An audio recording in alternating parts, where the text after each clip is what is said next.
Good morning. Good morning. How are you doing? I hope that you're well, you're happy, you're blessed. Thank you so much for choosing to be on MBCI TV watching us. We say that we do value your time greatly.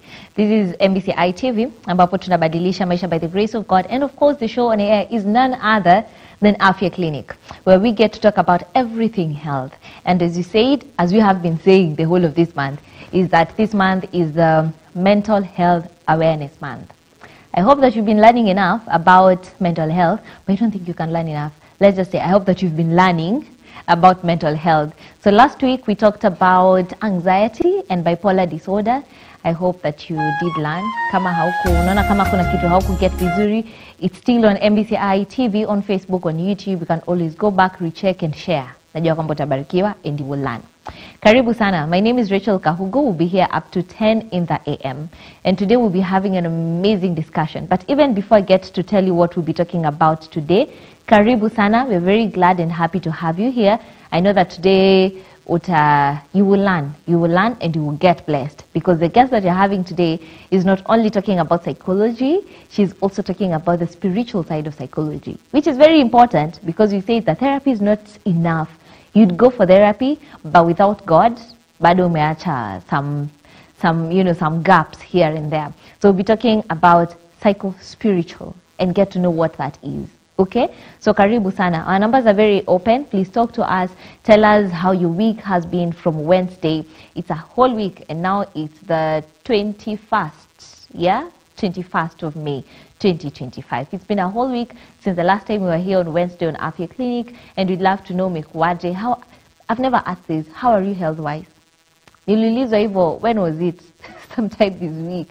And I was like, oh, people ask, how are you health-wise? So how are you health-wise? But how are you in general? What are you thanking God for?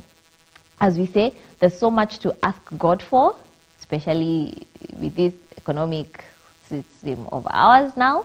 So, we're all asking God, fees, rent, food, all that from the conversations that we've had.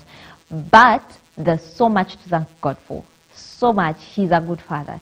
So if you're there and maybe you feel like there's something you need, please let's just take a minute and reflect on what God has done already.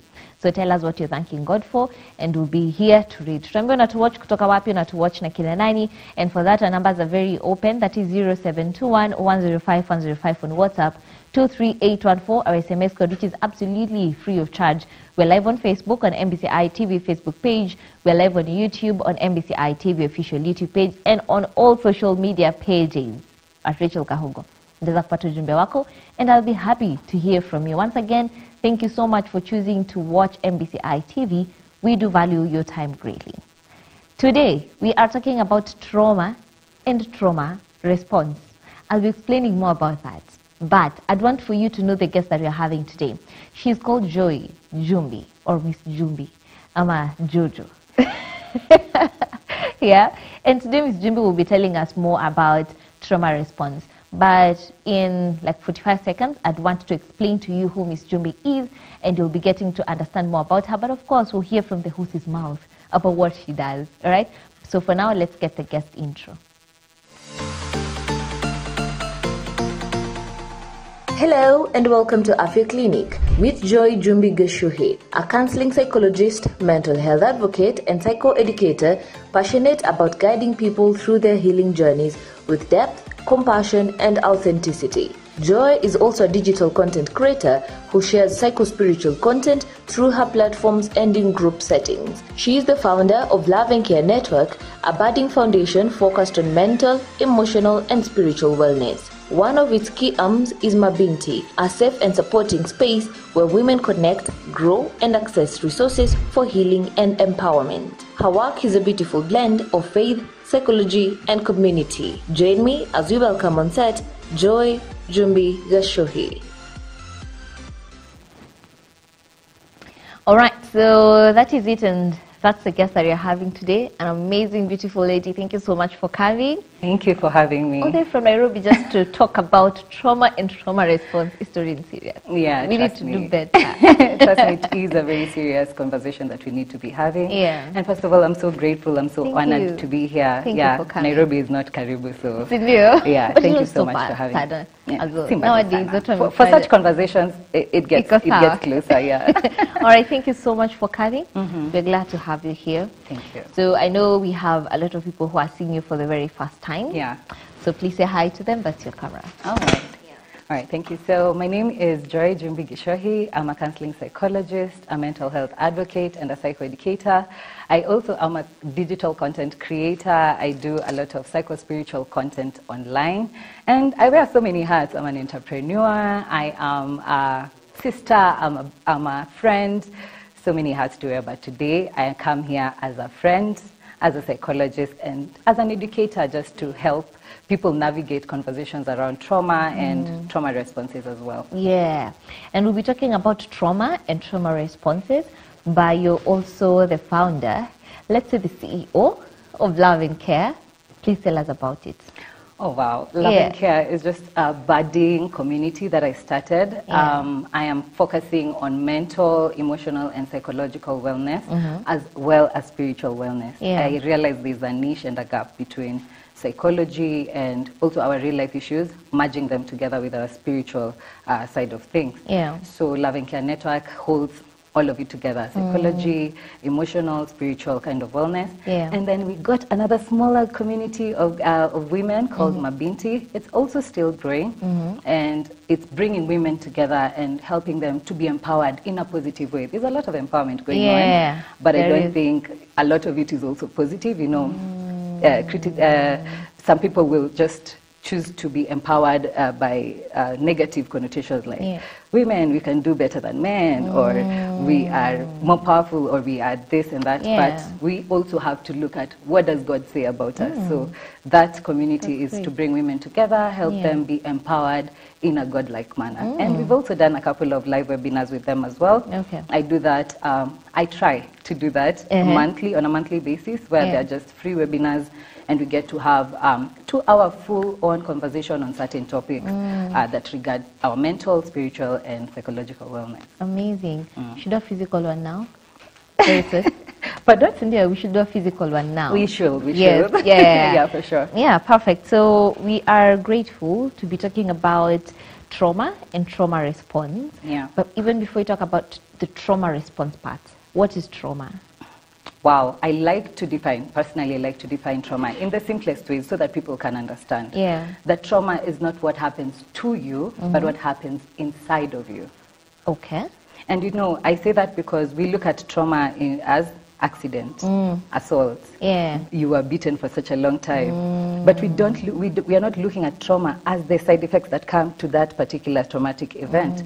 So when we look at, when I say what happens inside of you, is because trauma is stored in the form of energy. Okay. And in as much as your brain chooses to forget certain experiences, your body always remember. And I think we'll look even more into the different types of trauma and even how they manifest to us from our childhood to our adulthood in our relationships.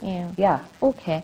And because as we can tell is that trauma is a very personal experience.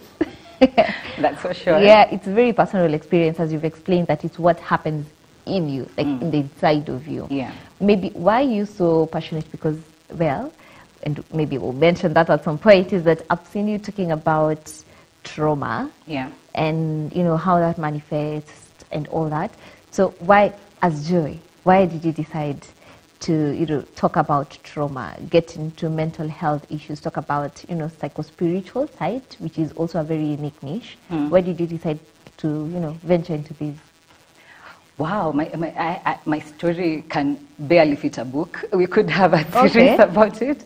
But just to narrow down everything, I think it's because there are certain unspoken trauma situations that we go through, and you end up realizing you're a kind of individual when you're a grown-up.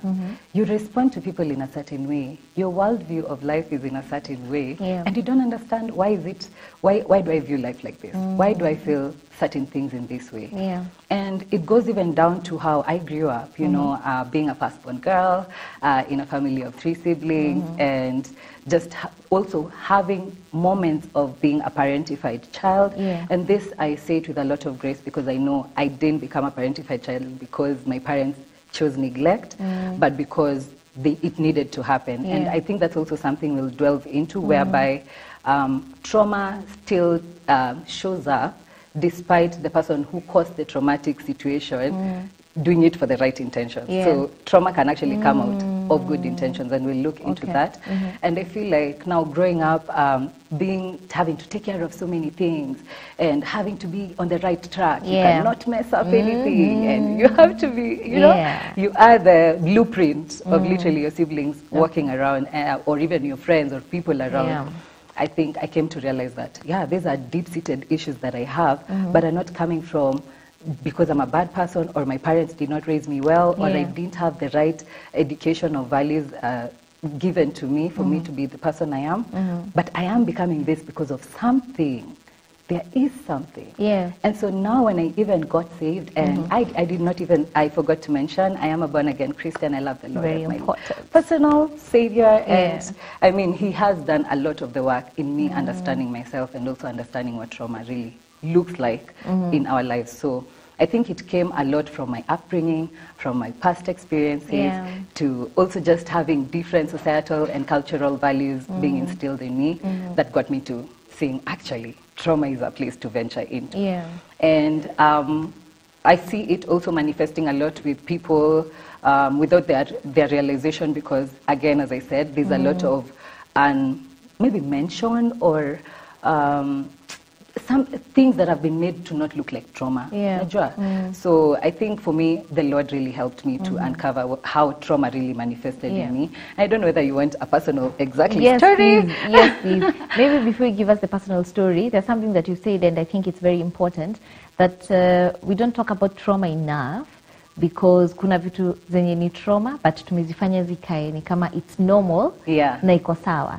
So would you say maybe some trauma, people just live with it na itakuwa sawa, and it won't maybe even affect how you relate with people? You're right. People are walking around with trauma, unprocessed trauma, and that's why we are, and we'll get deeper to the science, but that's why we are constantly tired. Why are you going to bed and waking up tired every day? Why are you constantly anxious? Why are you constantly feeling the need to overgive, overshare, overextend? It's because these are the responses that we are yet to talk about, and we don't even know that we're living with trauma. I mean, my parents provided everything. I went to school. I didn't lack anything. So, I mean, I'm fine. But there's a lot of unprocessed, the emotional needs that we don't really talk about.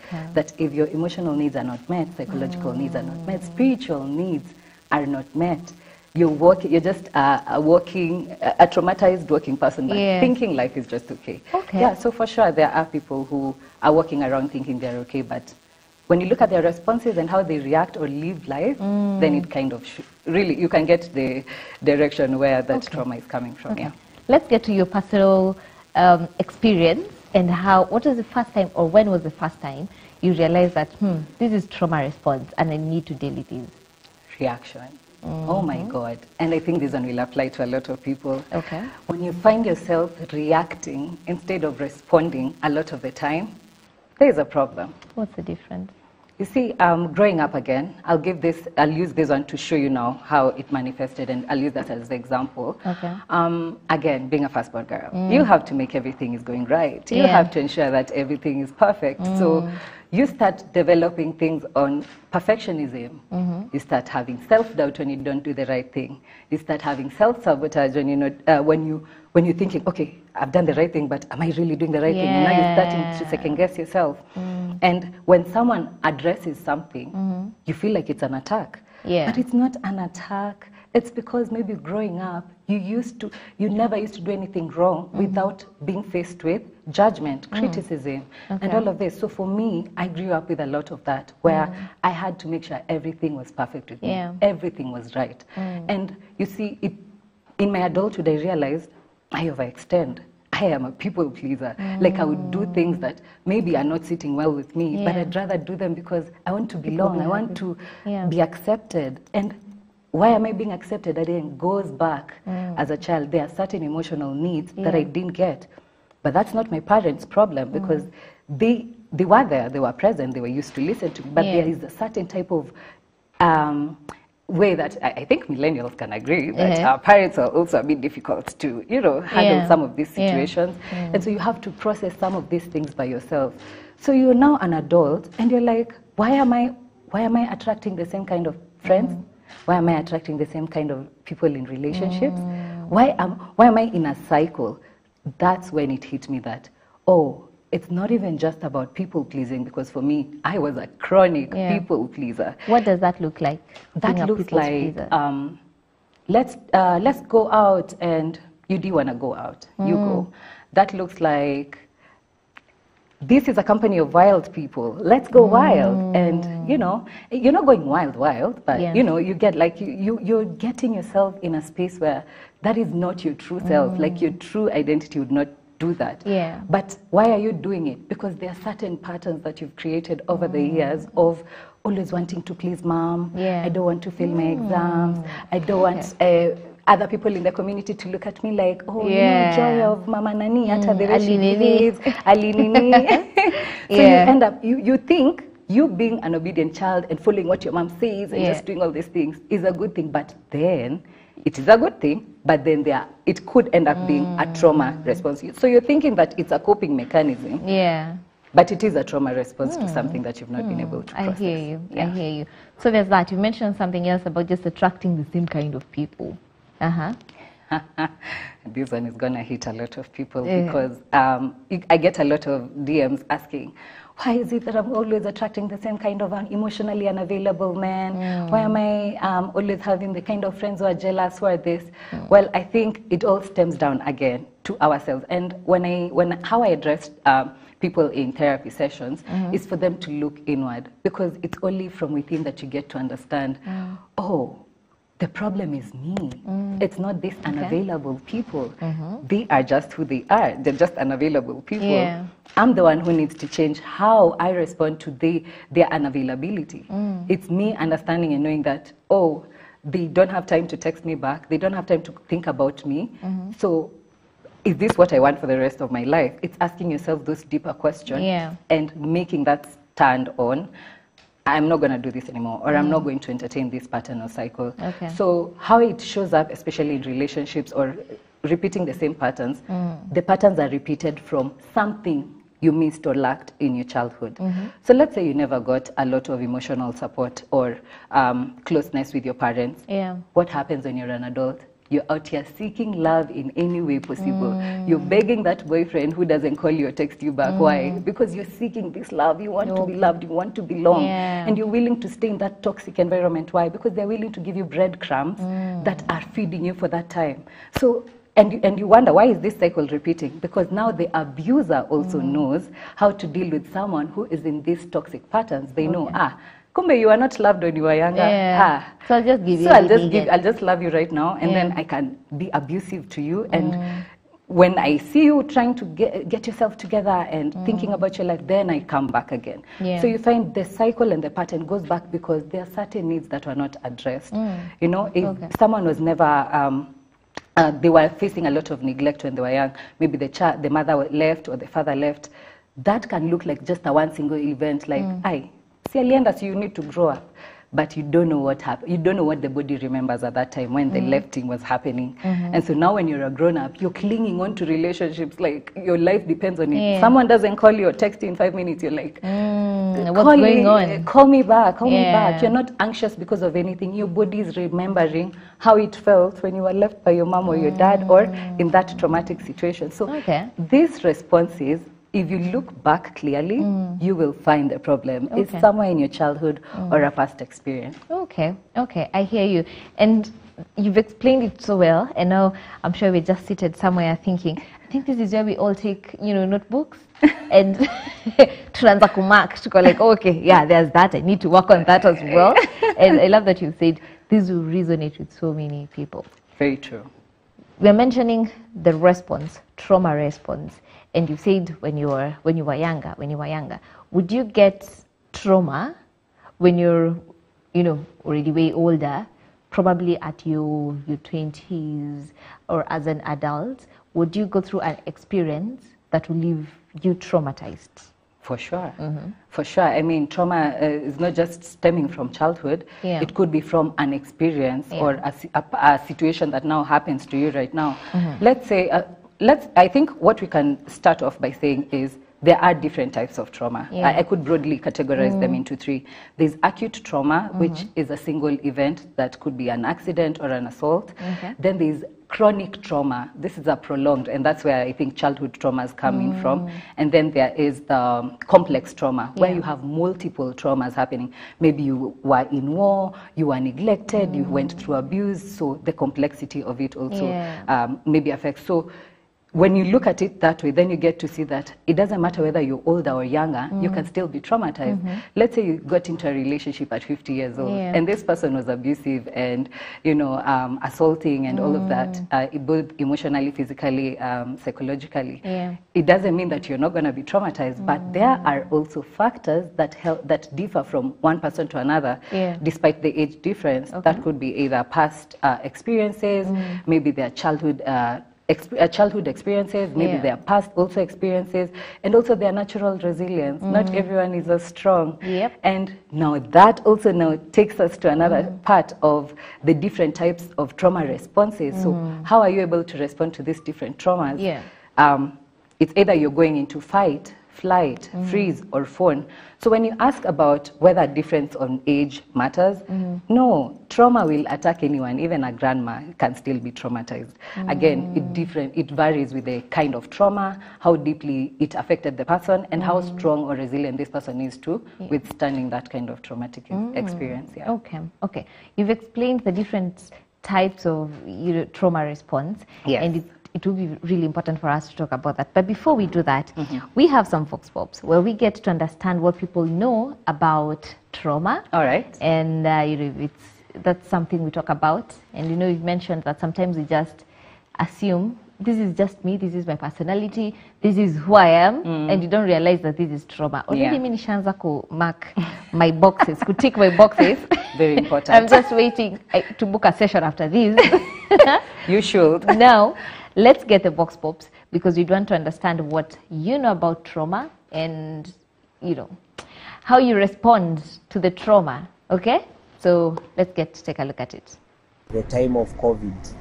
Kwa kweli kazi ilirudi ikaenda chini, mambo za kuleta vitu kutoka nje zikuja Kenya zikakuwa ziko stop, ikakuwa na restriction, hakuna kuenda Nairobi, hakuna kuenda mahali popote, hakuna kuendea stock. Na hiyo time nilikuwa na stress ya nini, hakuwa na stress sana. Mpaka nilikuwa nafikiria maybe hiyo COVID ikikuja maybe kuna vile government itatusaidia, but it never did so. So kila mtu ilikuwa every man for himself. So nilikuwa na stress sana, stock imeisha, sina pesa imeisha. Nikaanza kujiuliza vile naweza fanya, but I really thank God, kwa sababu God alipatia revelation kidogo.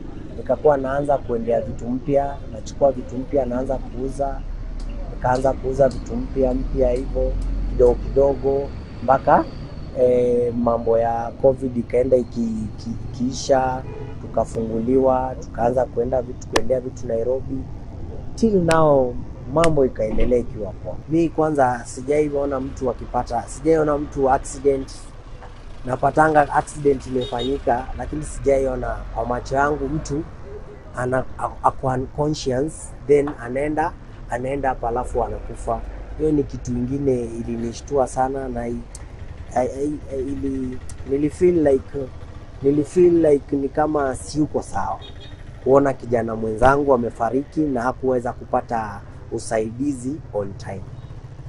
Though kupitia kwa maombi na kukaa kwa Mungu ndio at least unaweza overcome such things, kwa sababu si kawaida unaona mtu ako hai, the next thing amekufa.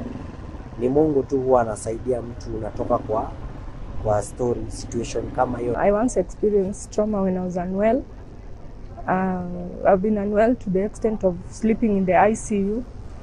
And during the time I was in ICU, I was the better person. Everyone there died apart from me. So it was traumatizing, but how I came out of that is, I think the first thing is my mom is a medical practitioner, so she knew most of the things. Number two, I had a good support system, which was my husband and my mom. And maybe the doctors also worked so hard to overturn the disease. The disease was goiter. I had goiter and I was expectant. So when I went to deliver, I could not come back to life. I had breathing problems and everything. So I was rushed to ICU. But with my mom having knowledge, we had to go to Nairobi very fast. My husband was very supportive.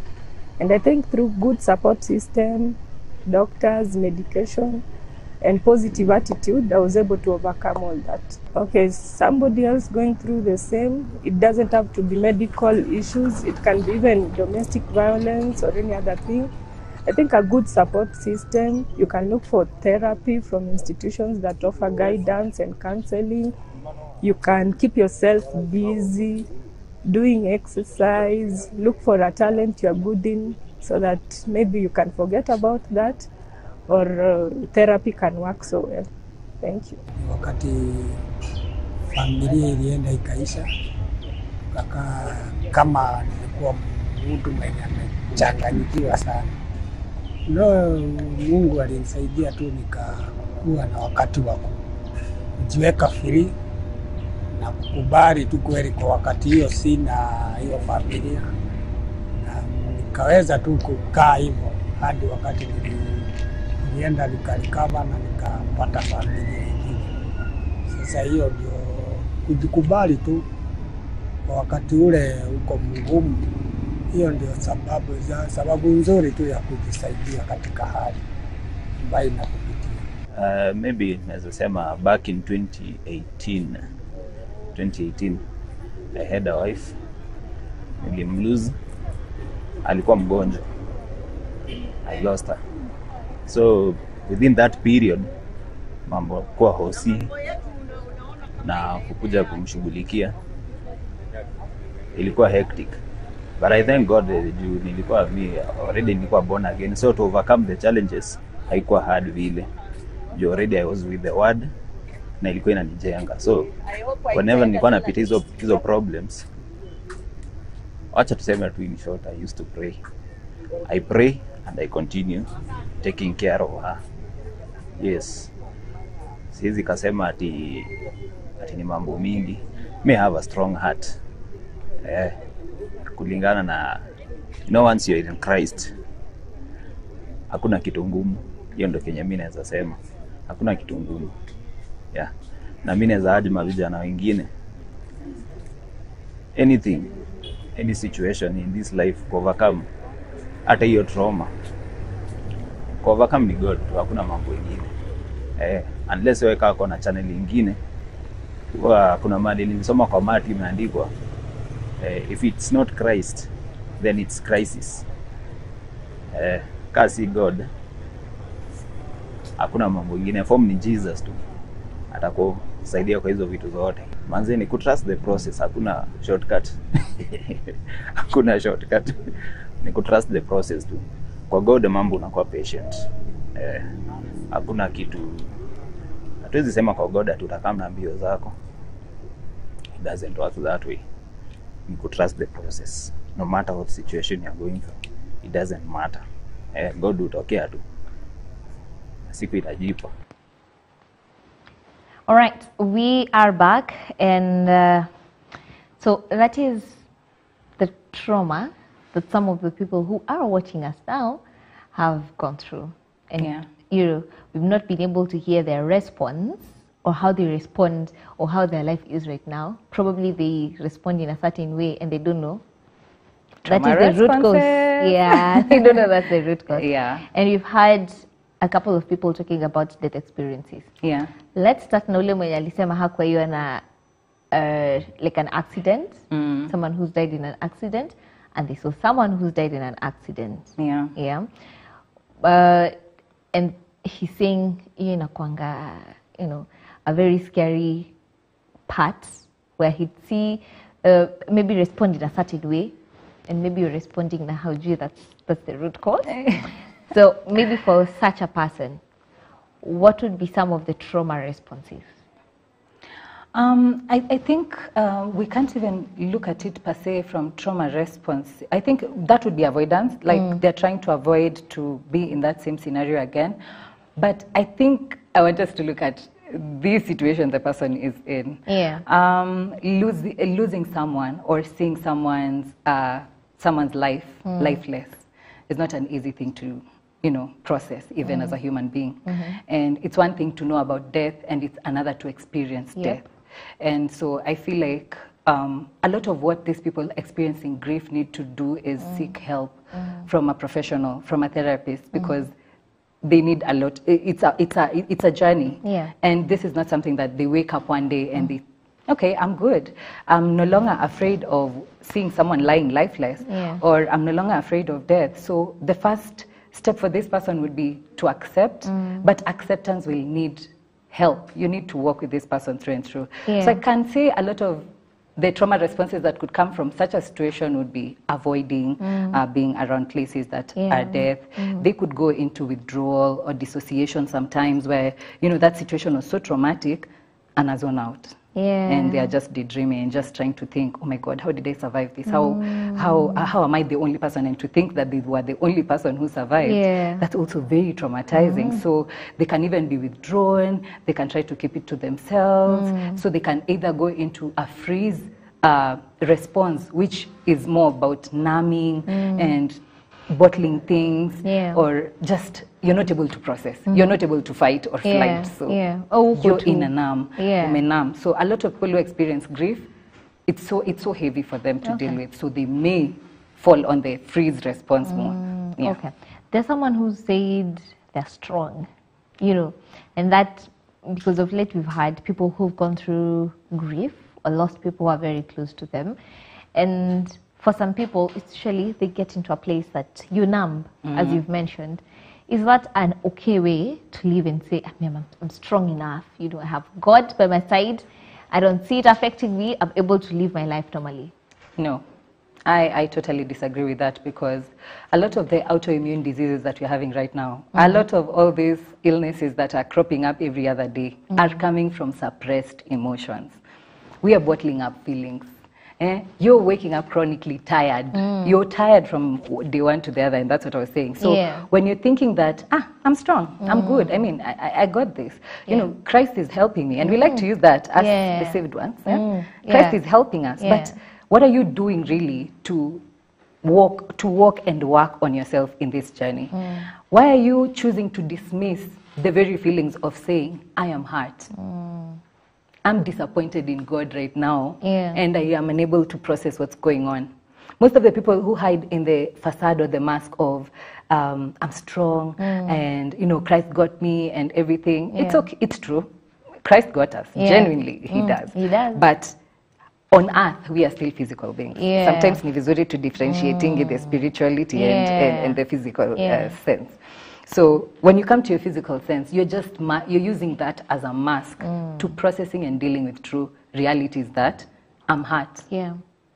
Those are the things that people do. That's how you start healing, by acknowledging and knowing that I'm hurt. I didn't deserve this. Why me? It's good to actually agree that that's where you are. So every time you're saying you're strong, ask yourself, are you really strong, genuinely strong? Or is this a mask or a facade that you're using to cover the pain that you're going through? It's too much pain for your brain to process, so it's choosing to mask it. And then, as I said, you continue masking it, and all of a sudden now you're bursting out in rage, and someone wonders, where is this coming from? A conversation that was just supposed to end like you should have placed the cup on the table is a whole fight. Why? Because you've been strong. You've been keeping it together, and that is one of the trauma responses, where you're overworking, you're trying to be strong. And this is a trauma response. People are just working. Hello. People are overworking to mask and hide behind the pains that they're dealing with. And I think that's a very good point you brought up, because I think this is something our parents went through. Yeah. You think our parents are just hard workers and they want to be all over the place, shamba, washing the house and the dishes? No.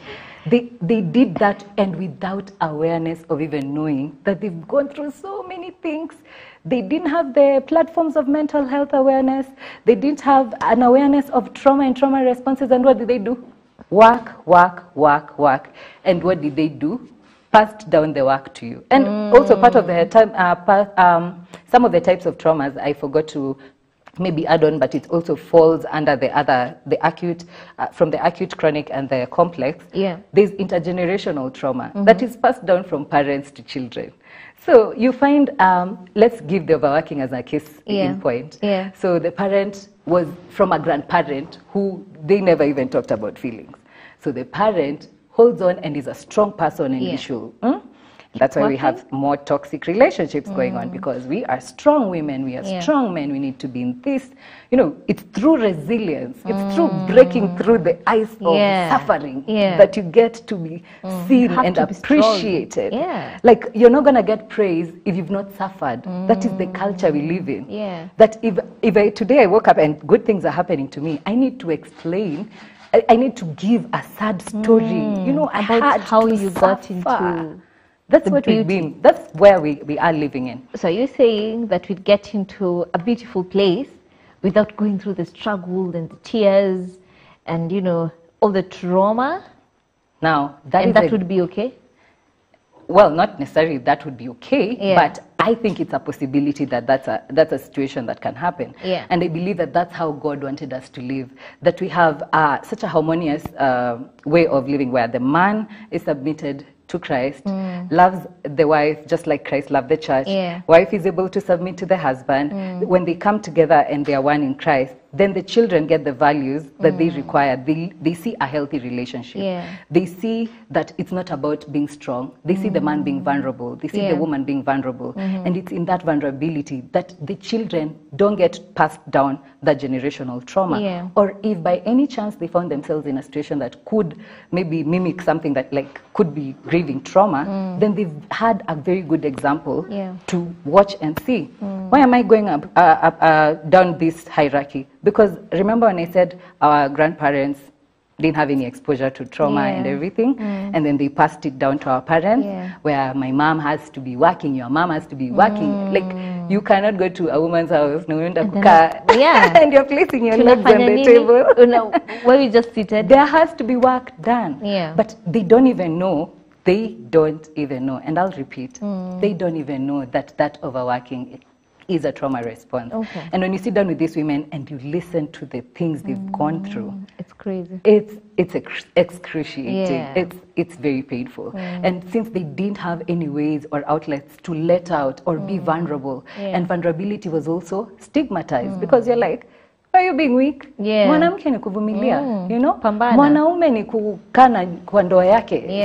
You know, and these sayings have put people in traumatic experiences for longer, and again, now this becomes the chronic. It's the prolonged kind of trauma where you're unable to get yourself out of now a toxic relationship or out of certain patterns. And when someone hurts you or does something wrong, you're willing to allow them to cross these boundaries. It's because it went down on like that. So this overworking and trying to be busy, we are hiding from something. We are all hiding from something. So it's genuine that, it's good that, we can genuinely be hard workers and we can work, but it's good to try and find the thin line between, am I overworking because I'm running away from something, or am I genuinely just doing this job because I love to do it as much? As much, And maybe this is where I just let you know if you're there, and from the discussion that we've had, because it's only around 9 minutes and we'll be taking a break. So we'll be coming back to read your questions. So if you're there and you know you've gone through an experience that would want some explanation to it. Maybe you've gone through loss of someone who's very close to you, loss of a job and a business, lots of money, something that was very close to your heart, or you've gone through an experience that you know, as we've talked about, this would lead to trauma. And you'd want us to talk about it. Ama, kuna vitu zenye umekuwa ukifanya and you're thinking, why am I doing this? Why is this happening to me? Why am I attracting the same kind of friends, the same kind of people in my life? And you'd want an explanation to it. Share. Our numbers are very open for that. That is 0721 105 105 on WhatsApp, 23814, our SMS code, which is absolutely free of charge. We're live on Facebook, on MBCI TV Facebook page, we're live on YouTube, on MBCI TV official YouTube page. Very ready to hear from you. And I see our questions are already coming in. We'll be getting to answer them. All right. But I'll just give an example that you also gave on some social media platform. All right. Yeah. And you were talking about a trauma response where I call you and you don't pick up or you don't respond in like, you know, some minutes or an hour. And the first thing I'd think of, ni nini nimefanyia Joy? Mbona achukui call yangu? Did I say something wrong? Is she mad at me? And he said that would be a trauma response. Yes. You know, most of the people just think, ni nini mbaya na Joy? Mbona will call back? What's up with you? You know, explain that to us. You see, the anxiety that sprouts out from the fact that this person is not calling me already shows you that, to try from all attachment styles, you're not a secured attachment person. You are an anxious attaching person. Why are you anxiously attached to people or situations? Because you are put, as a child, or maybe past experiences have shaped you to live in an anxious state, where if something could go wrong, you had to explain. You knew something was wrong. So it's a pattern. Again, I'm saying, like, trauma becomes trauma when you've made it a part. It's become a pattern in your life. So you are used to always being on edge. Mamako akifika, nyumba ni safi, vyombo ni safi, nini mbaya umefanya? And you're afraid that, have I done something wrong? So you were always on edge, you're always anxious when you were younger. What do you think is going to happen when you're older? You'll always be thinking that. And then don't forget, again, our previous generations were not exposed to these conversations. And so they don't know that they're even instilling trauma in you. So when they are neglecting or maybe making you feel a certain type of way, they don't even know that you're getting anxious over time. Now when you're an adult, you realize, I'm always on edge. I'm always feeling like if someone doesn't talk to me, I've done something wrong. But it's because if I did that, if the same happened in my childhood, it was because something was already wrong. So my mom didn't speak to me akikuja home, kuna kitu nilifanya. Kuna kitu ulifanya. Okay. So being met every time with that negativity kind of also makes you feel like, am I doing wrong? And you're always constantly anxious, but it's not just something that just came up and you're now an anxious person. It's something that stemmed maybe from a childhood or a past experience where maybe you are in a toxic relationship where the man comes in the house and you know the children are going to the bedroom. So you find now, even as an adult, you used to be afraid of being in certain spaces. This trauma still, it finds its way on, it mutates. Ina mutating. Maybe see the same as when your parent akikuja ulikuwa nakimbia kwa bedroom, but then sasa ina manifest that you're always consciously thinking, there's something wrong with me, there's something wrong with me. I had someone saying, akiongeanga mbele ya watu, she'll keep thinking, am I saying the right thing? Mbona yule ananiangalia hivyo? I've said something wrong. You know, I'm gonna get a lecture nikitoka kwa hii. Criticisms and just the way again, I love our parents, and please parents, I hope you can go to therapy because I feel like they will go to therapy. They need to be educated on these things. You know, they need to understand that even them, they're suffering and they're passing down these same cycles and patterns to their children without knowing. Because when you're constantly anxious, then it shows that there was no safety in your home. There was no place of comfort that I can actually make a mistake. I have room for improvement. It's like you grew up in a place where there was no room for improvement. You have to get everything right, and if you don't, it's kelele. Kwanza sisi tulikeleleshwa sana, our generation. So the kelele the being criticisms, like mbona ulifanya hivi, mbona ungefanya hivi. Instead of addressing such things, again, now the parents could take up something like, instead of placing it here on the table, how about you placed it on its, you know, like just giving them guidance as opposed to, why did you? And now, you know, when you ask a child why, they have to find a response. And so when they're constantly thinking, now they're like, okay, which answer do I give right? Nikipeana wrong, nitajibiwa hivi hivi. So they're now going even into an overthinking. But let me tell you, trauma, it starts pale chini. So overthinkers overthinking is also a trauma response. Yes. To something. And we'll be getting to how do we now take charge of, we can't be responding to things strongly. Yeah. Because as you said, it also affects our relationships, which is also a really talked about thing right now. That, oh, you know, maybe my friends, am I the problem? The problem in the relationship. Because me and my friends, oh my God. So we'll be talking about that. Yeah. But maybe in just a minute, there's something you say that it will manifest as a health issue in your body. Yes. How is that? Would I be traumatized for a very long time and now I'm admitted in hospital? Let's go very simple. Have you ever had people who are like, mina shinanga nikiumwa na kichwa, mina kwanga tu na headache? You think those chronic headaches are just coming from nowhere, from the bottled trauma? Why are you all of a sudden just having chronic fatigue? Umechoka from when you woke up to you're sleeping hours and hours, but you still wake up tired. Yeah. Suppressed emotions and thoughts, feelings. Why am I getting autoimmune diseases? Why lupus? Nini? Where are these diseases? Where are they coming from? Stress, bottled up emotions, feelings. So every time you're thinking you're a strong person, you're actually the weakest because you're not letting out, you're not being vulnerable, you're not, pouring out everything that is really struggling you. Yeah. And for a very long time we've been asking the people who have autoimmune diseases, what's the problem? Are you not eating well? Are you not doing all that? So kama uko na issues of immunity, probably it would be you suppressing your emotions and bottling up stuff.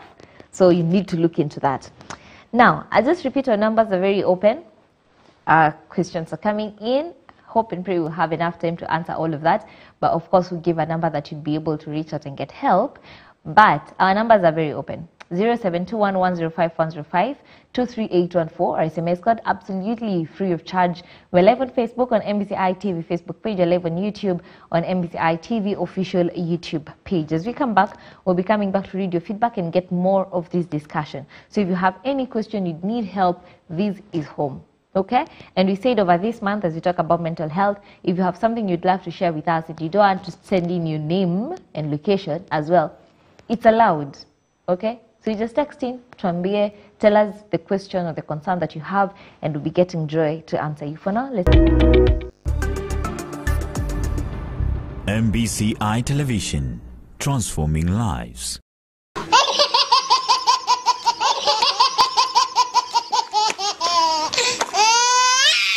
Udogo wa kimo? Autishi kinu. Autishi kinu.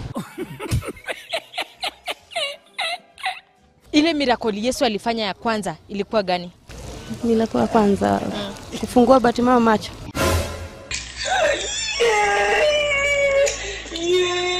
Nataka nikamilishie methali, mtaka cha mvunguni sharti iname. Udogo wa kimo? Udogo wa kimo. Udogo wa kimo huwezi kuzuia kufanya chochote. Ati huwezi? Huwezi kuzuia kufanya chochote. Gari! Quintillion ni amphibian ama ni mammal? Quintillion ni amphibians. Kwa nini? Kama amphibians ni kama gani? Amphibians ni kama zinakuanga reptiles.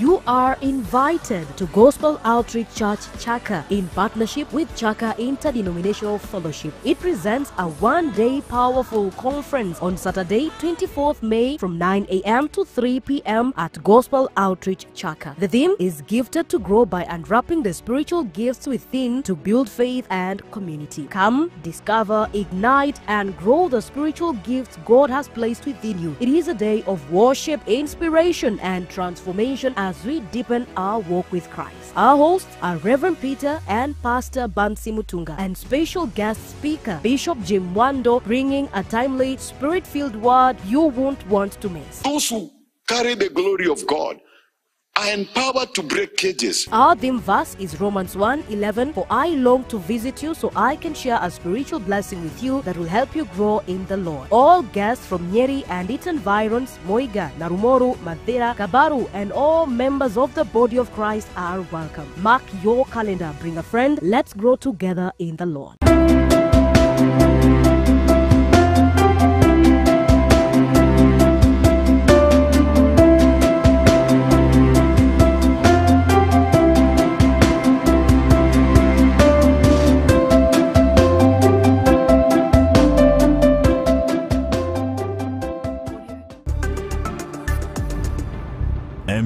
MBCI Television, transforming lives.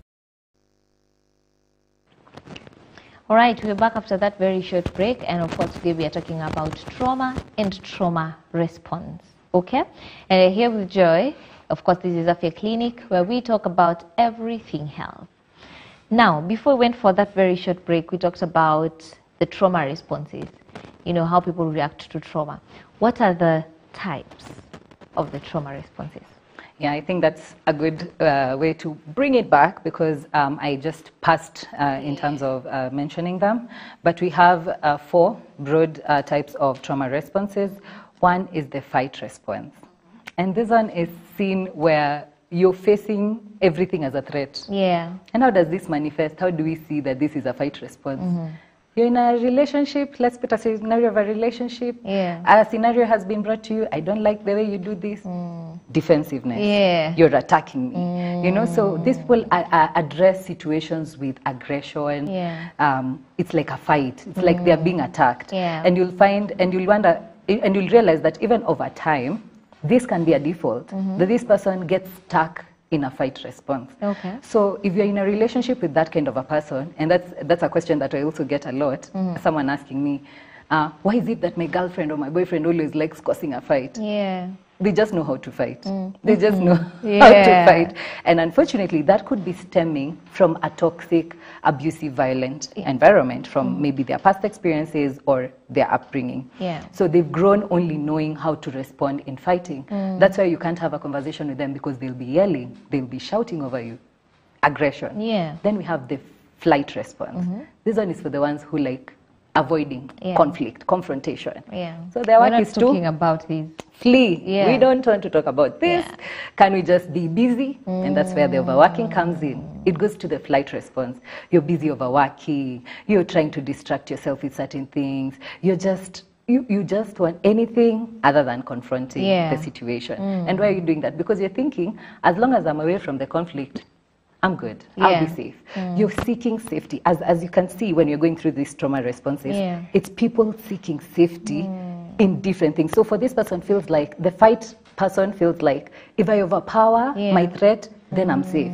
The flight person feels like, if I run away, if I'm away from the threat, then I'm safe. Yeah. Then there's the phone. This one is not talked about. The phone response is where people pleasing attributes come in play. And this is what I wanted us to, the trauma responses that maybe you saw on my platform. Yeah. That you don't think people pleasing is a problem, or overextending, or trying to do anything that you're going to do so that this person can accept you, or you can have that sense of belonging. You're trying to coerce them so that you can gain a sense of control by doing the things that they want you to do. So phone response is also, and then there is a very common one that we don't talk about, and the freeze response, whereby your body is in shock. Imeshindwa ku process whether it is fighting, flighting, people pleasing, it now goes numb, and it shuts down. And you find that a lot of people are stuck in freeze response without even knowing, because they choose not to deal with it. It's not a big deal. It can't be the reason. So every time you're just bottling again, bottling these feelings, bottling these emotions, disregarding them, but you don't even realize that you're repeating the same cycle. That maybe happened in your childhood, where your emotions were disregarded or maybe neglected. You're doing the same thing now, where you're like, it's not a big deal. I need to be strong. Hizi sasa vitu ndizo za kutusumbua. Our parents were able to do more, and they were. So why am I not doing it? Why am I not able? Mimi ndio mimi mnyonge. You know, and you feel like you're weak if you're not overextending or doing so much more. So all these things are coming from points of freezing. You've decided not to process these emotions, or rather, your brain chooses to protect you by it shutting down every operation. So you'll find some people even experiencing like, laziness, ni kama ako lazy, but they're not lazy. It's not that they don't want to do whatever they want to do. It's not that they're constantly tired, because they're just lazy people. There's so much emotions, and especially right now with our economic times, with so many things happening, people are stuck in freeze response. Okay. That has reminded me of someone who shared an experience and said they were really close with a friend. They were also colleagues, but they were really close because they were friends as well. So then it happens that the friend is they had like a small confrontation. Yeah. But then the friend decides, I won't talk to you anymore. And just never talks to her and acts like they've never been friends before. And she doesn't care about what's going on in her friend's life. Then after like 2 months, the friend now shows up, like everything is good. And I want us to go for lunch. I'm not bringing lunch to work. I want to know how you're doing. And the lady was now asking me, why are you not just coming back? Like, we'll just start over like nothing was wrong. Yeah. And now after you've mentioned the types of trauma responses, I'm not trying to think, this lady, could this be a trauma response? It's good we know whether people are having trauma responses or they just have bad character. Okay, yeah. There's that as There's well. that. Yeah. Whereby I think also trauma has been misused now. We're like, I've come from a traumatized situation. It's trauma, mental health. And it's really making people who are going through the very situations not get the help that they need or even get the grace extended to them as it should. I think in that situation, one, there's a lot of lack of accountability from this other friend that I see. And so I'm not so sure whether to say that that's a trauma response, but it does show up as a trauma response in the sense of they chose not to deal with this conflict. And so when they waited for everything, the sea is calm, there are no storms, let me go back in. You may find that maybe, just maybe saying, when they were younger, they had to wait for storms to come to now go back. But even then, maybe in the upbringing or the past experience, never used to have boundaries. So you find that even the person who hurt them or if they hurt each other, you just go back. And I think a lot of this we have experienced also with our parents, where if they do something negative to you, need to move on. By the way. We are not going to talk about this. What are you saying? Respect me, you know. So it goes on. You continue the cycle by doing the same to people, and you don't even know. So you may even end up realizing that she doesn't even know that what she did was wrong, or maybe it's stemming from somewhere that she needs to be accountable for. So some people may do certain things. Again, that's why we were saying you may be living in trauma and not even knowing it. So you react to people in a certain way. You wonder, why is this person always shouting? Why is this, when we have a confrontation, why are you always yelling? Like in this case, why did you disappear on me for all this time and then now just come back as if everything is normal? It's because probably she was used to that where chaos happened and people go back to normal. So when I say that these are patterns that have been created over time and now people have internalized certain things as also core beliefs, it becomes also a part of them. Oh, okay. So it's time we go into soul searching. Yes. Please. And, just know that I'm the problem here. I need to work on it because you're very quick to, msichana anakwangaje, this guy anakwangaje, who is my parent always like this. But you don't realize that sisi ndio hawa watu sometimes and you need to look at it and, work on it. Yeah, very true. Okay. Now, anasema, hello, can fear cause trauma? Fear can cause. In fact, a lot of the trauma that we have is fears of fear of abandonment. Trauma. Fear of success. Trauma. Fear of being seen. Trauma. Fear of being vulnerable. Fear of being seen resting. Fear of. We live in fear. We don't even know we live in fear. Fear of being judged. Fear of, so fear does cause trauma, and it is, in fact, a very strong foundation of trauma. It reminded me of something when I was starting out this career of journalism somewhere else. So my boss told me then, because I couldn't take a leave, I was like, sasa nitakaa tu home for a whole week. What do you mean? Company tanguka. As if you left that job, you would not, someone else would not get the job tomorrow. So. And my boss then told me, kahugwa cha mchezo. Like, they give me a leave without asking. They said, you have to go and rest. Because now you're not even productive at work. You're coming in, your eyes look like, what's going on with your life, Miss Chana? And then it's fine to rest. It's fine to rest. You'll go, then you'll come back more productive. No kichukua leave, don't go work. Go home and rest. It's very important. So after you've said that, it makes sense to me because you know, when you're brought up with the actual African parents, whom we love with all our hearts, so if you say it's just, as you said, probably a response for them as well, and they didn't know. Yeah. How our African parents, umefanya kazi zote kwa nyumba, but you can't be seated. They'll come and unadu, you just seated, what do you with? Yeah. And washe babati. Yes, please. You know, Sealing Yoshua. do something. And I totally, I see where you're coming from when you say, you know, trauma responses, unless they're discussed in this, like we go to the bare minimum of what it looks like. Sometimes you don't even know that you're actually dealing with trauma. You're thinking that you're just a productive person, hardworking person who likes to be at work. Yeah. But yeah, you're running. The question should be, Kahogo, what were you running away from? On to our next question. Good question for thought. Food for thought. Food for thought. Yeah. Food for thought. We'll think through that. So, a part B to the fear question, they're asking, how can I be able to overcome fear in my life? Because I've failed to do so many things in my life because of fear of how I can overcome these. So if they have fear, because they have fear for, that's trauma on another level. Very true. Very How true. would they be able to overcome fear? First of all, I say fear is an illusion, just like all these other emotions that we feel. You choose to direct your mind to feel a certain way. So fear, the fear of success, let me use that, is you're afraid, if you're on that standpoint, will you handle the responsibilities? How will people see you? Will you say the right things? Will you do this? So it's not that you're afraid of being a successful person, you're afraid of these underlying factors. So when you're afraid, it's good to identify what is making you afraid. Yeah. Because fear cannot just stem from nowhere that I am afraid of, you know, I'm fearful. Yeah. It has to be, is it the way people will perceive you? Is it the way you perceive yourself? Yeah. Some people have not come to true selves of understanding their true self and knowing that, yeah, I am a procrastinator and I need to work on this. That's something? But procrastinate, okay. Let's talk about that. Procrastination.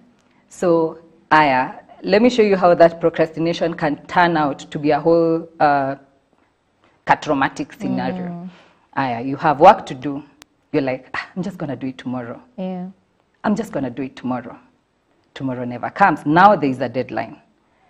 And you're used to this cycle of always procrastinating and always procrastinating. Yeah. Now, it's the same way you neglect yourself. You procrastinate on your health. You procrastinate on your physical health, your mental health. Procrastination is not just about what you're doing. Umeanza kuattack watu. Ninaattack sana. Kuongelesha huku anasema. Itabidi tumeattack. Tena pole pole. Itabidi tumeattack. We come attacking because these are real things. You're wondering, why can't I go to the gym? But it just starts with the false. Why are you procrastinating, first of all?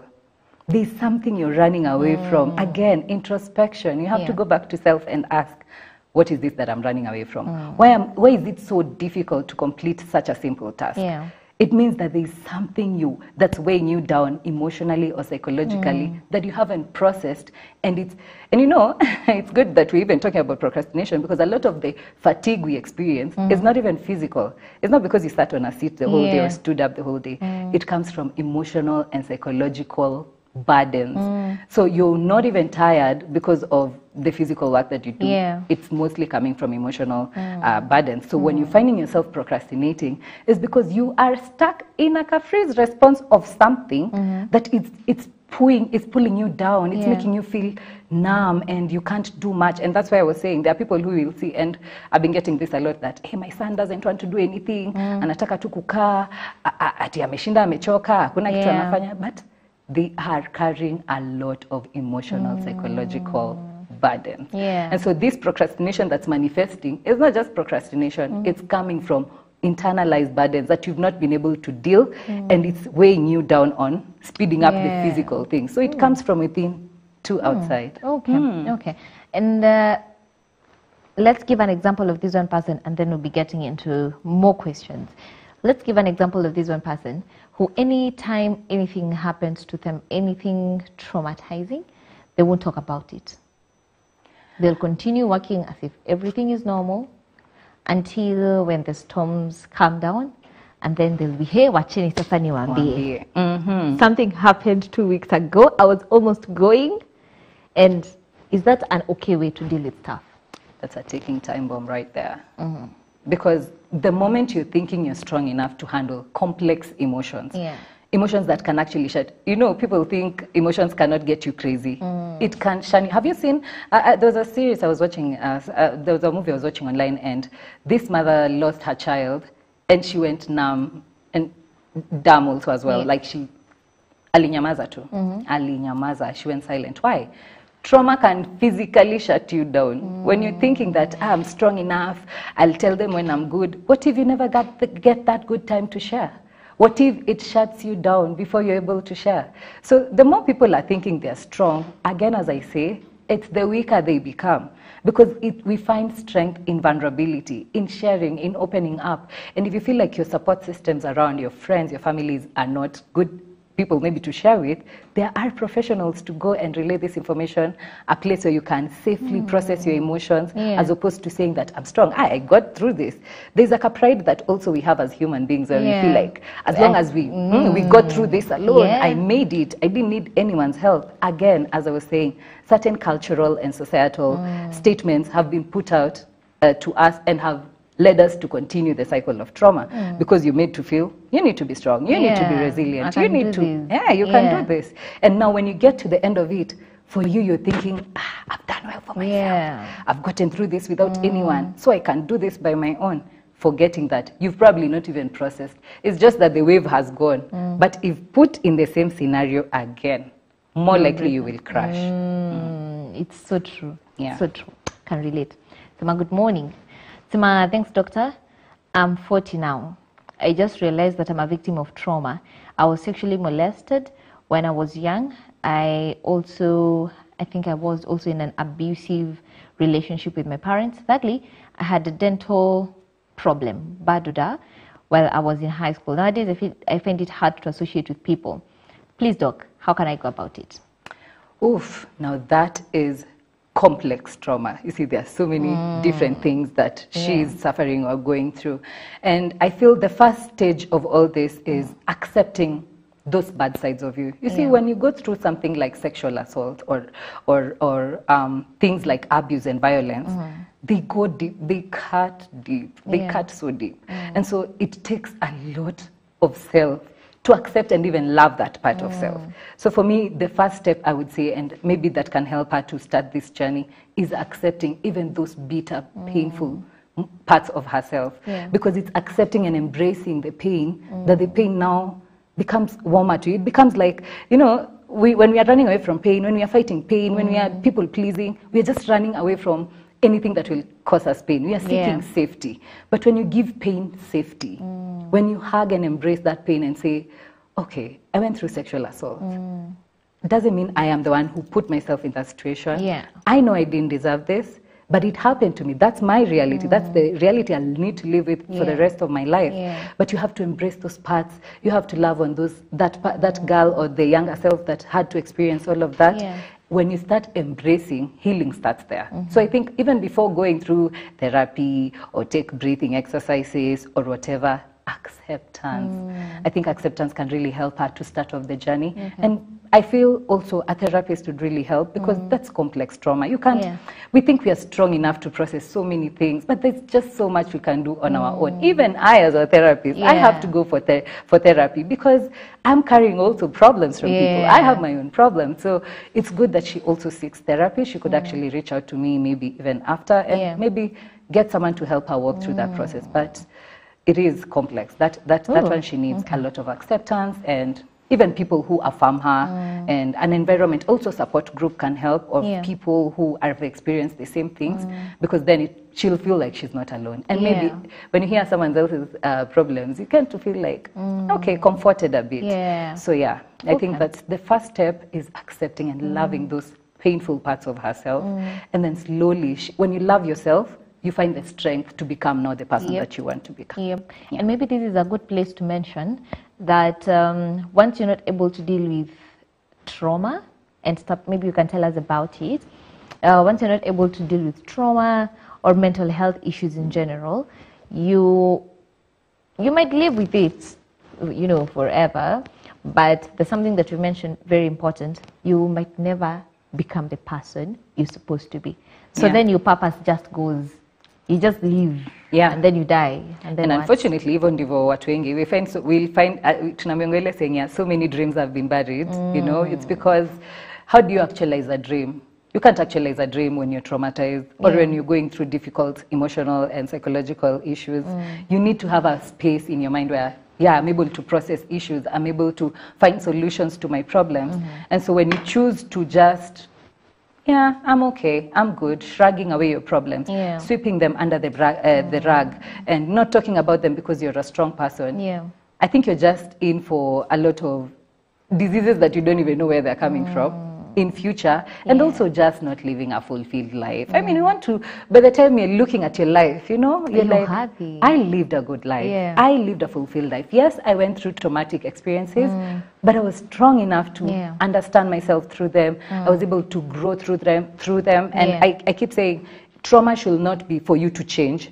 It should be for you to grow from. Because when you're growing from something, you're not avoiding it. You know, when you're changing, you're like, sitafanyanga hivi tena, sitakuwa hivi tena. But when you are growing from something, it's because you've understood, oh, I react like this to people. It's because I experienced this and this. I was in a toxic relationship for such a long time, and that's why right now I find it hard to trust people. Oh, I was neglected when I was young. Oh, and that's why I attach so much with people. I was always anxious that, like with the living, you may find like the person who texts every time, maybe they were used to being left every single time or having to go from one household to another. So they've never had a sense of safety. So sometimes even people choose to leave a relationship or a situation just so that they don't deal with conflict or they don't get hurt. So all these things, or don't get attached. Or they get attached. So you're like, I am experiencing all these things. I am going to love myself even with the traumatic past of myself and grow out of it. Oh, okay. Okay, I see.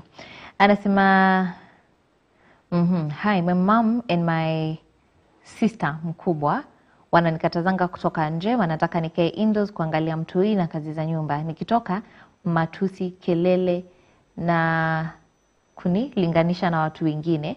Hata naamka kila siku, I think anaamka kila siku kichwa ikimuuma. Nimechoka. Inaweza kuwa trauma. I'm happy it's all coming, you know, like it is trauma. And you see, those are the environments I'm talking about, and the unmentioned traumatic scenarios. As long as a parent provided food, clothes, and shelter and education, what did you lack? What have I not given you? So you're left defenseless and you're feeling, enyewe hakuna kitu yenye sijafanyiwa. So you may find like even in this situation, those could be some of the blackmails that are leading to her even feeling, okay, maybe I should take care of the child.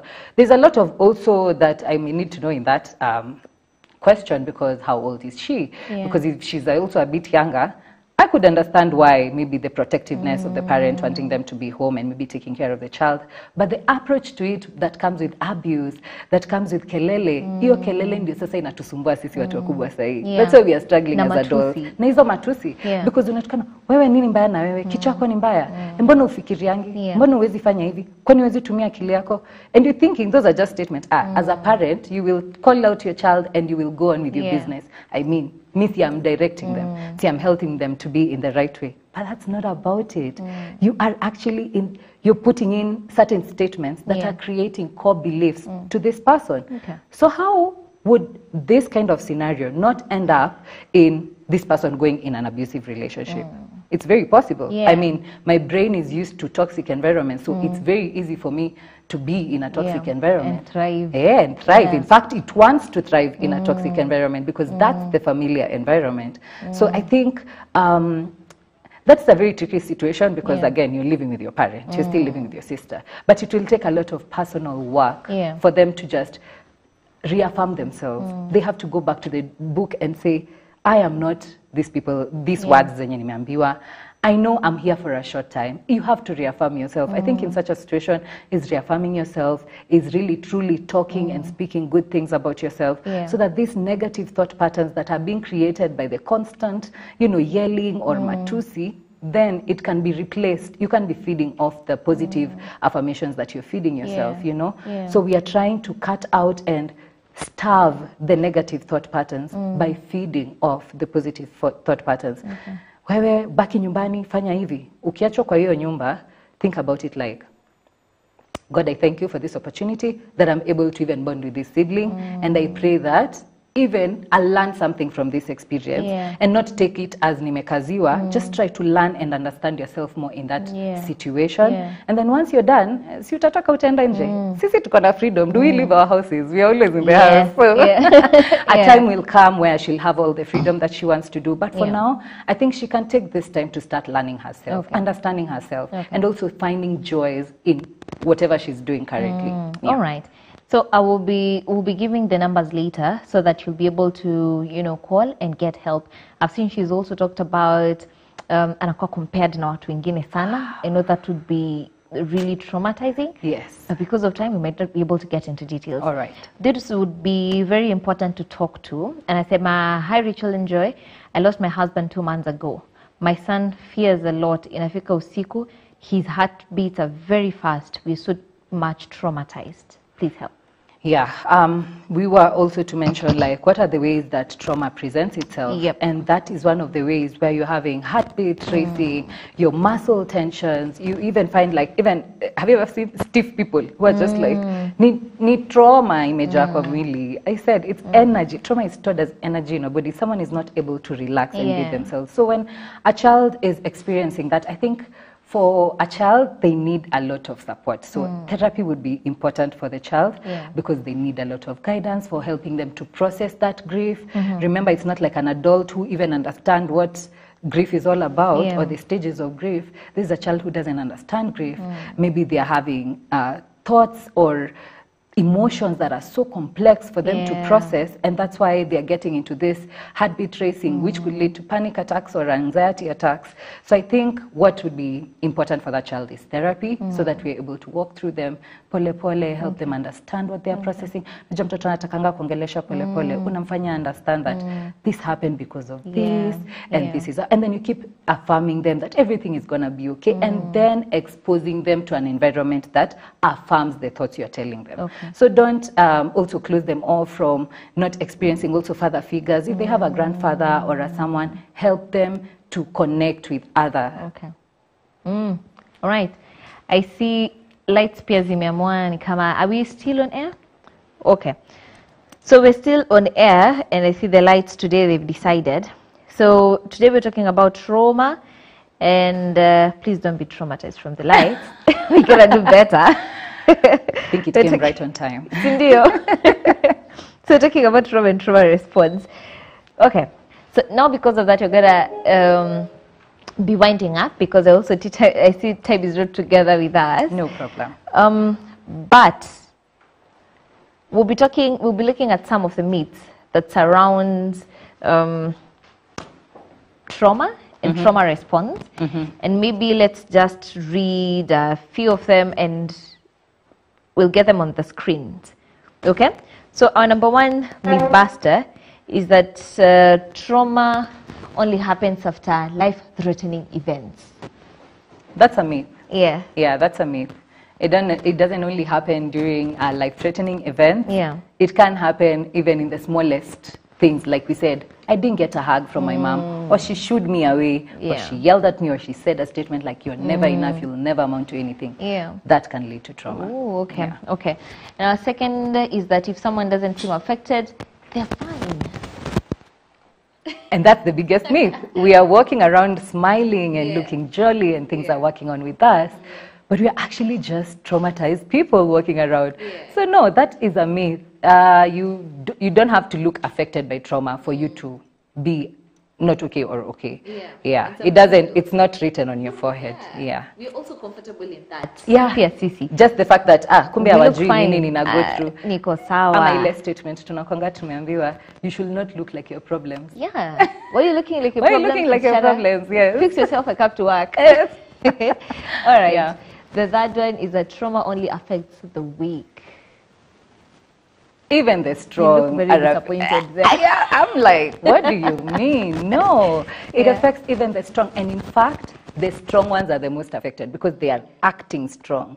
we are playing strong, we got this, we can do it on our own. So no, that is actually a myth. Okay. Yeah. And the fourth, which is the last for now, it says that children are too young to be traumatized. Ooh, children are the most vulnerable to be traumatized because their brain is developing, they're getting exposed to environments, they're going to have experiences. So they are most vulnerable, and I think it's important that even such conversations could be maybe brought in schools, and maybe programs can be formed for them to understand like who they are as children, so that even when they're growing up, you're building a child who is well-groomed, like they understand themselves, they have self-confidence, they don't doubt themselves, they're not experiencing all these same cycles that we've had to go through and through. Yeah. Okay, I see.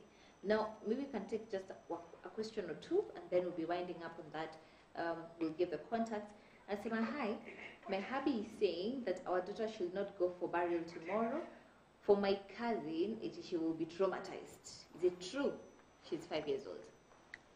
I think the approach that you, I think also it depends with the kind of child and how you've raised the child, yeah? If you've exposed your child to certain conversations, and not deeply, of course, but just helping them understand that, yeah, we are here only for a short time, we are here to maybe experience life in this and this way, it can actually help shape them to view life in a different way, that we are actually here for a short time. We're not here for the long, and so they start being intentional about life from a young age. I don't think it could necessarily cause trauma unless the child is not well exposed to maybe certain conversations, because I mean, people are gonna be crying. This is like, these are picture of someone, and you know, there's the whole putting down the casket in the soil. So if they feel that the child is not prepared, then that's fine. But if the child is a bit more exposed to this kind of conversations, I think it would be a good point for them, and even after the burial, to help them understand what just happened. What did they just see? Yeah. And how do you explain? Because I've seen you know, kids like 5, 6, 7 years old, after a burial, they'll keep asking, sasa Guka alienda heaven, hata irudi tena, so kwapi, so dada kwapi, you know, things like that. So how do you, maybe just for them and anyone else who have a child that, you know, have gone through loss, how do you explain to these children, this is what is happening, and it's something that happens, and you can actually overcome? I think it's not being like our previous generations on keeping quiet on certain matters because we feel like it's only adults who need to be dealing with that kind of conversation. I feel like if they choose, or if parents have chosen before to maybe go with their children for burials, and the questions keep cropping up, it's about reaffirmation. Never get tired to talking to your child. Never get tired repeating the same thing of, you know what happened, Guka is not coming back, but you know what, where he is in a safe place. You know, he'll ask up to a certain age, and then gets to another certain age, hey, you've been telling me Guka is coming back. When is it? And maybe you like, so do you know where people go? Do you know that at some point we just don't, you know, you try explain now, demystify what death looks like, and help them understand it with grace. That no, they're not like gone. It's just that their presence is not here. It's taking them slowly with their age and with their, you know, different children are different. Kuna mtoto wa 3 years atakuja kwambie, najua hata kuenda heaven ali, you know, and you're like, okay, how did you know that? Because even ndivyo inakuanga. So with such a child, you're like helping them. You're like, but hata ikikuwa hivi na hivi. So, you know, you just help them understand and process, and not talking to them as an adult that, mbono unalia, si unajua, it's trying to help them understand and know that their brains are still very fragile, very small. They're trying to process, and this is a very, very complex emotion that even us as adults, we are not able to process. So you can imagine the questions on the child.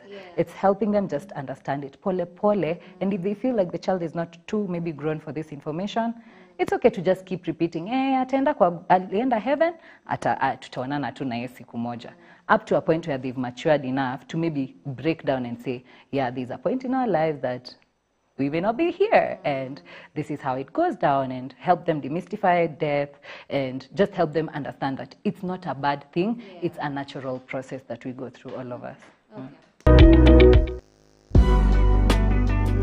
Juma hili tumeangazia hili. stooge ni aina fulani ya upendo ambao watu wanaweza kupendana.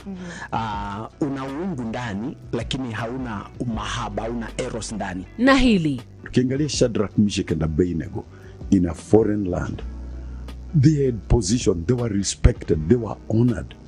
The king feared them.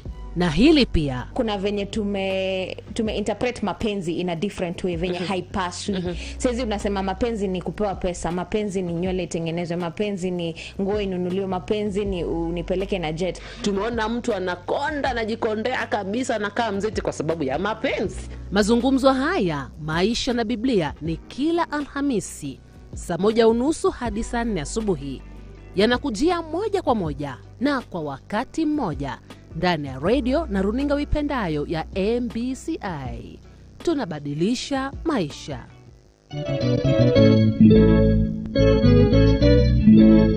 Nao walimshinda kwa damu ya mwana-kondoo na neno la ushuhuda wao.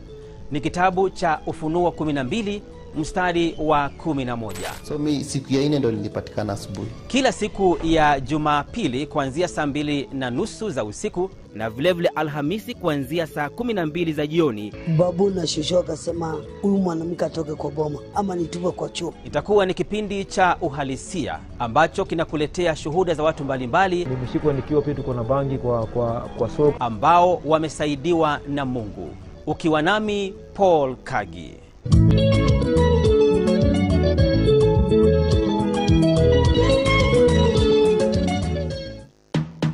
Bible Exposition is your #1 biblical televised program that brings you introduced storylines and insights about the books in the Holy Book, featuring different men of God. This is where you get to know more about the Bible. The book of Deuteronomy, in the book of Numbers, the book of Leviticus, different and hard questions answered and your concerns addressed. There are people who are spirit-filled, but they don't have the knowledge. Coming to you every Monday, 7:30 a.m.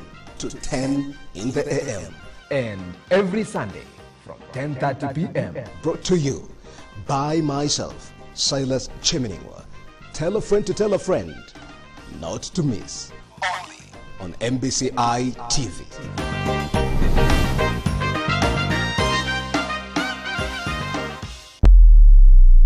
Are you ready for the most uplifting inspirational songs? Join us every Friday from 7:35 to 10 a.m. as we host incredible music ministers.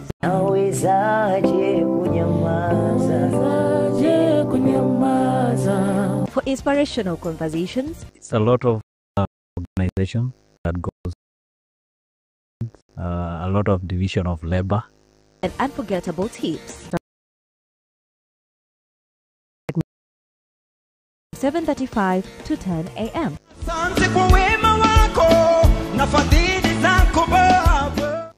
All right, I hope that we are all getting to do some self-reflection and think about ourselves and, sign up for therapy immediately if you need it, because it's very important for all of us.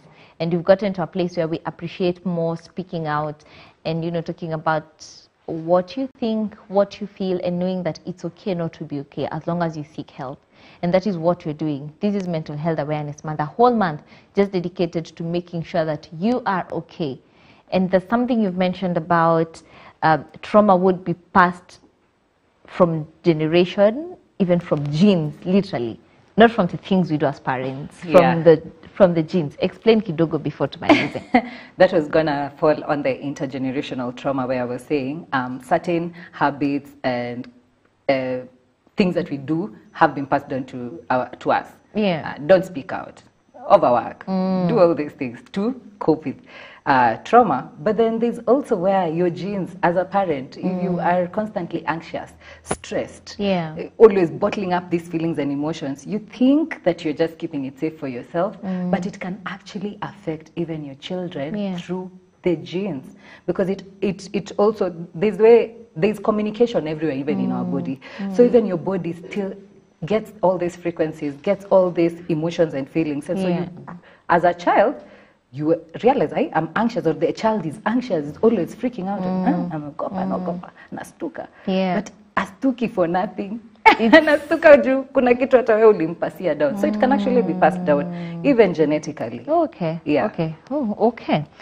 Now, Because of time, what would be your parting shot, maybe in like a minute? My parting shot is that everyone could be suffering or experiencing trauma in one way or another. But I feel like trauma is something that is manageable. For some people, it's curable. You can fully recover from trauma. Yeah. But you are not alone. You need to seek help. You Yeah. need to be vulnerable. Yeah. You need to, stop being strong. There's a lot of strength in vulnerability. And I Yeah. think I'll just close with that one, that there's strength in vulnerability. Yeah. Yeah. Yeah. And it's fine. It's okay not to be okay. It's okay to not be okay. Because you don't talk about that enough, and Very people true. feel like, wacha. Yeah. Mnataka nikwe tu hapa week. Mi nataka kuwa strong. Yeah. Thank you so much for this discussion and for really opening up our minds and just allowing us to see why things happen in a certain way. Yeah. And for someone who's been listening and they know for sure that they need help, watakupata wapi?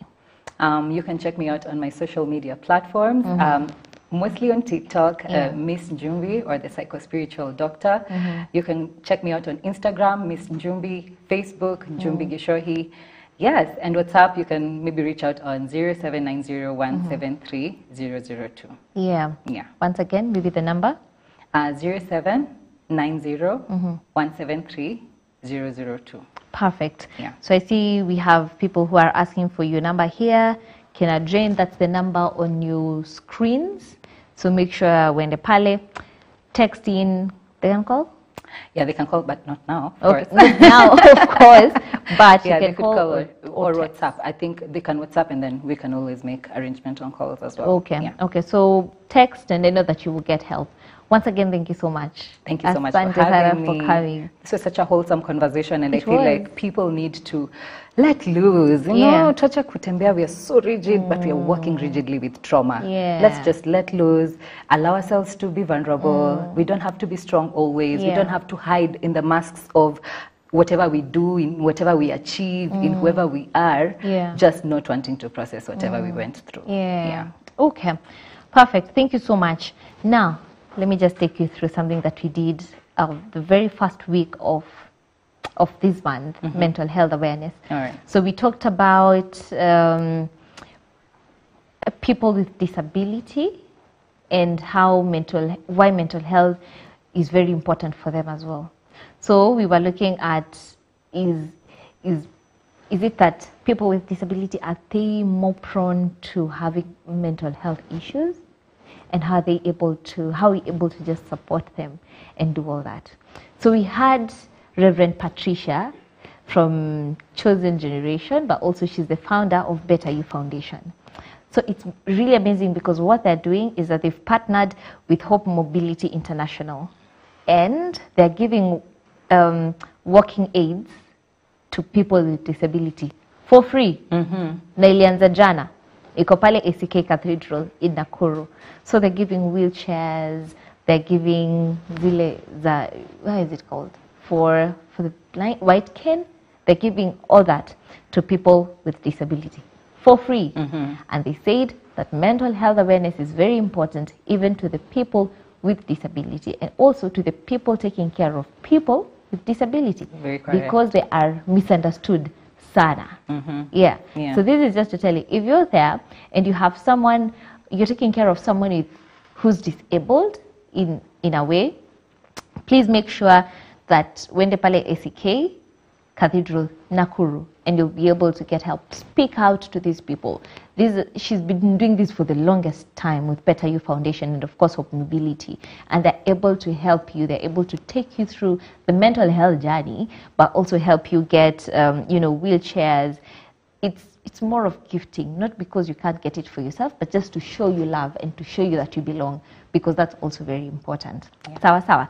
So it started Jana, which was the 20th. Goes on today and tomorrow, the 22nd of May. As I've said, iko pale ACK Cathedral. I'll just give the numbers if you need to reach out. I know that we did give the numbers for Better You Foundation 2 weeks ago, but I'll just go again. It's 0704 375 565. I'll read in twos kwa sababu watu alisema tukisemanga namba 3 kuna wenye hawaget. 0704 375565. Okay, so please go and you'll get help. But we'll be getting a clip just to show you what's happening there. Before we get the clip, let's wind up on this. Asante sana. Thank you very much for having me. It is a pleasure. I would have had a round 2 and 3 because trauma is such a huge, wide topic to talk about. And I hope that our listeners got to learn a thing or two. For sure. Yeah. And we'll plan, hopefully, go to give us a chance and you have more of these discussions. Definitely. Hata sisi tukuje Nairobi, you know. Yes. So thank you so much. Thank you as well. All right, so that has been it today. We've been talking about trauma. And we've said that Hope Mobility and Better You Foundation are doing great act of love. So let's get into it. We see alafu tutakuwa tukimalizia na did you know.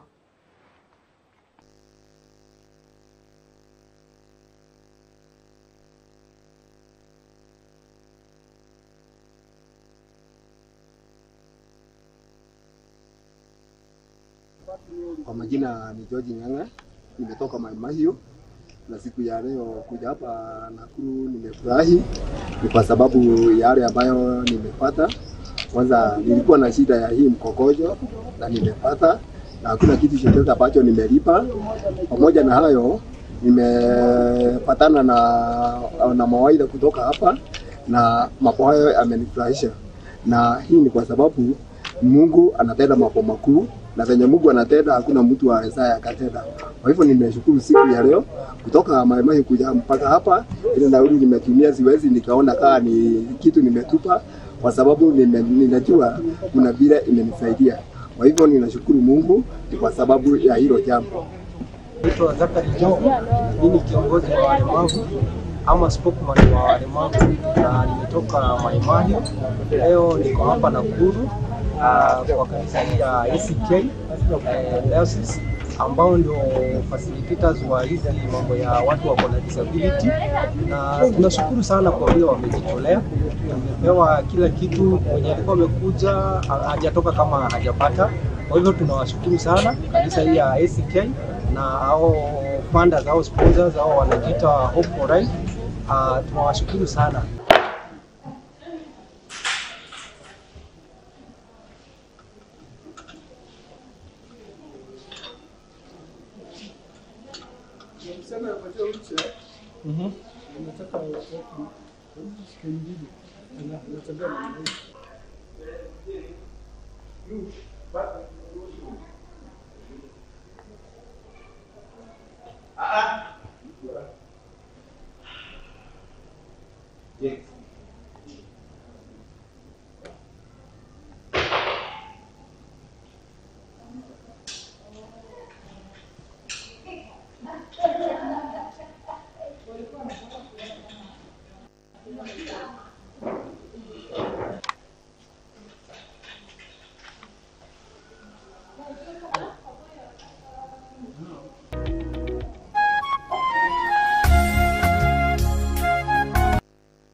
Perfect. So that's the amazing, beautiful work that Hope Mobility and Better You Foundation are doing at ACK Cathedral. So enda pale and you'll get help. Okay? Thank you so much for tuning in today. Tunakupenda sana. I know that you've learned a thing or two. Please feel loved, feel accepted. This is the place to be, and you can always reach out and get help. We've given you the numbers to Joy and, you know, text or call, but text and then you'll arrange for a call and you'll get help. Sawa sawa. Did you know? Tunamalizanga na did you know, so that will jog your mind kidogo and, you know, get you to research on a few things here and there. So let's get the did you know segment as we wind up. Did you know? Okay. Did you know that a snail can sleep for 3 years, surely? That's something. Did you know? Yeah, I my didn't thought know. exactly. 3 years? Yeah, 3 years is a long time. Yeah. Kwani you're in a coma or something? I don't know. Please go and check. Go and check. Go and research. That's why we have this particular segment, so that you'll go and research even more. Did you know that a snail can sleep for 3 years? Yeah? So go check out, and then we'll be coming back for the response. All right? So thank you so much for tuning in today. We do value your time greatly. My name is Rachel Kahugo. Happy and blessed to be here. I've learned so many things myself. I hope that you have learned as well. Once again, Ray, thank you so much for being here. God bless you. God bless you too. Yeah. Have an amazing rest of the day. Bye-bye.